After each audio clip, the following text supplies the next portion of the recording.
ముఖ్యమంత్రి చంద్రబాబు కావచ్చు, అలాగే మంత్రి నారా లోకేష్ కావచ్చు, ఇప్పుడు సింగపూర్ పర్యటనలో ఉన్నారు. ఈ పర్యటనలనేది తన స్వలాభం కోసమును, అలాగే జల్సాలు చేయడం కోసమే ఎళ్తున్నారంటున్నారు వైసీపీ వాళ్ళైతే. ఈ వైసీపీ వాళ్ళ మాటలు ఇప్పుడు అంతా గాలి ఎదవల కింద తయారయ్యారండి. చంద్రబాబు నాయుడు గారి పట్టుదల, ఆయన దక్షత గురించి వీళ్ళకి తెలీదు. ఆయన అలా పట్టుదలగా ఉన్నాడు కాబట్టి అప్పట్లో హైదరాబాద్ మహానగరం అయింది, ట్విన్ సిటీ అయింది. ఇవాళ తెలంగాణ వాళ్ళకి అది ఒక కల్పవృక్షం అన్నమాట. డబ్బులు సంపాదించే నగరం అది. అలాంటిది ఇవాళ ఏ దేశం వెళ్ళినా సరే, ఎక్కడికి వెళ్ళినా సరే హైదరాబాద్ అని అంటే చంద్రబాబు గారే గుర్తొస్తారు. ఆయనకి ఏంటంటే ఇప్పుడు అమరావతి రాజధాని గత 5 సంవత్సరాల్లో నాశనం చేశాడు జగను.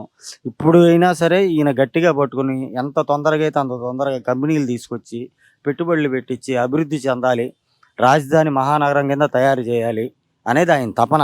ఆయనకి ఏంటంటే అధికారంలో ఉంటే అండి, నేనేం చేశా ఒక బ్రాండ్ ఉండాలి, గుర్తుండిపోవాలి చంద్రబాబు అన్న తపనతో చేస్తాడు.